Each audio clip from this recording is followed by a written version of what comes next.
సిద్దిపేట 220/132 సబ్స్టేషన్లో సడన్గా మరి fire accident జరిగి 100 MVA ట్రాన్స్ఫార్మర్లో పెద్ద ఎత్తున మంటలు రావడం జరిగింది.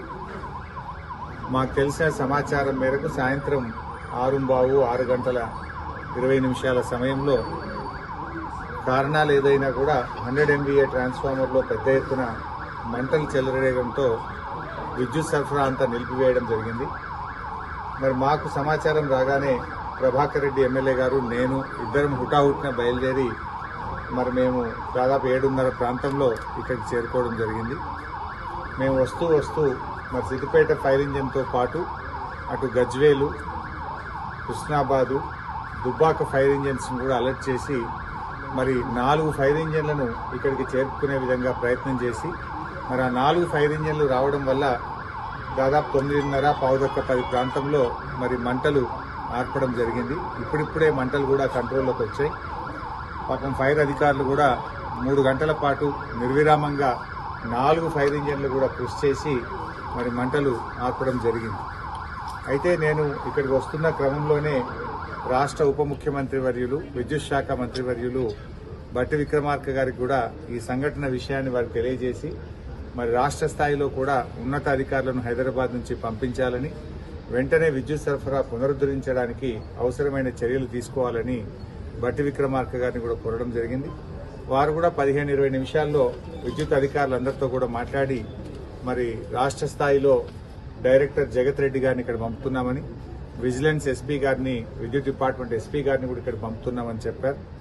అదేవిధంగా విద్యుత్ శాఖ కార్యదర్శి రిజ్వీ గారితో కూడా నేను మాట్లాడి మరి వెంటనే విద్యుత్ పునరుద్ధరణకు కూడా చర్యలు తీసుకోవాలని చెప్పి నేను వారిని కూడా కోరడం జరిగింది. అయితే ఇప్పుడిప్పుడే మంటలు కంట్రోల్లోకి వచ్చాయి. ఇంకా కొద్దిసేపట్లో అధికారులు అన్ని సేఫ్టీ మెజర్స్ తీసుకున్న తర్వాత విద్యుత్ పునరుద్ధరణ పైన చర్యలు పెట్టడం జరుగుతుంది. మనకు సిద్దిపేట చుట్టూ ఇటు దుద్దెడ 132 kV సబ్స్టేషన్ ఉంది, అటు జక్కాపూర్ కూడా 132 kV సబ్స్టేషన్ ఉంది, ఇటు హబ్సీపూర్ కూడా 132 kV సబ్స్టేషన్ ఉంది, మనకు పాలమాకుల వైపు కూడా ఒక 132 kV సబ్స్టేషన్ ఉంది. మరి ఈ టౌన్కు ఈ 3-4 132 kV సబ్స్టేషన్ నుంచి విద్యుత్ సరఫరా పునరుద్ధరించడానికి మరి యుద్ధ ప్రాతిపదికన అటు విద్యుత్ అధికారులు కూడా కృషి చేస్తూ ఉన్నారు. మరి అదృష్టం ఏంటంటే ఒక మేజర్ ఫైర్ యాక్సిడెంట్ తప్పిందని అనుకోవచ్చు. నిజానికి చాలా ఆందోళనకు గురయ్యాం. ఎందుకంటే ఇప్పుడు మంటలు వచ్చింది ఒక 100 MVA ట్రాన్స్ఫార్మర్లోనే వచ్చింది. దాని పక్కన ఇంకొక 160 MVA ఉంది, ఆ పక్కన ఇంకొక 100 MVA ఉంది, ఇటు పక్కన ఇంకొక 132/33 kV సబ్స్టేషన్ ఉంది.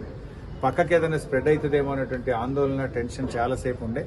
బట్ ఫైర్ డిపార్ట్మెంట్ అధికారులు చాలా బాగా కష్టపడి యుద్ధ ప్రాతిపదికన కృషి చేసి మంటలు ఆర్పారు. బట్ ఏది ఏమైనా ఈ సంఘటన మీద విచారణ జరపాలి. దీనికి కారణం ఏందో కూడా తర్వాత విద్యుత్ శాఖ మరి రివ్యూ చేసి ఇలాంటి సంఘటనలు పునరావృతం కాకుండా చర్యలు కూడా తీసుకోవాల్సిన అవసరం ఉంది. ఎందుకంటే పట్టణ నడిబొడ్డున ఉంది ఈ సబ్స్టేషన్. ఏదైనా పేలిపోయి ఏదైనా ఇబ్బంది జరిగితే చాలా ప్రమాదం జరిగేటువంటి అవకాశం కూడా ఉండే. దీనికి కారణం ఏందనేటువంటిది కూడా తర్వాత లోతుగా విచారణ జరిపి దాని మీద కఠినమైనటువంటి చర్యలు కూడా తీసుకోవాలని చెప్పి మేము ప్రభుత్వాన్ని కోరుతా ఉన్నాం. బట్ విద్యుత్ శాఖ అధికారులు, ఫైర్ డిపార్ట్మెంట్ అధికారులు కూడా యుద్ధ ప్రాతిపదికన స్పందించి బాగా కృషి చేసినారు. నేను వారందరినీ కూడా ఈ సందర్భంగా అభినందిస్తూ పట్టణ ప్రజలు కూడా అందరూ కూడా సహకరించాలని, బహుశా కొద్ది గంటల్లోనే తిరిగి విద్యుత్ పునరుద్ధరణ కూడా జరుగుతుంది. ఇది అందరూ బాగా కష్టపడి municipal department, Siddipet municipal department అధికారులు కూడా యుద్ధ ప్రాతిపదికన చర్యలు తీసుకొని మరి పూర్తి స్థాయిలో వారు కూడా సహకరించారు.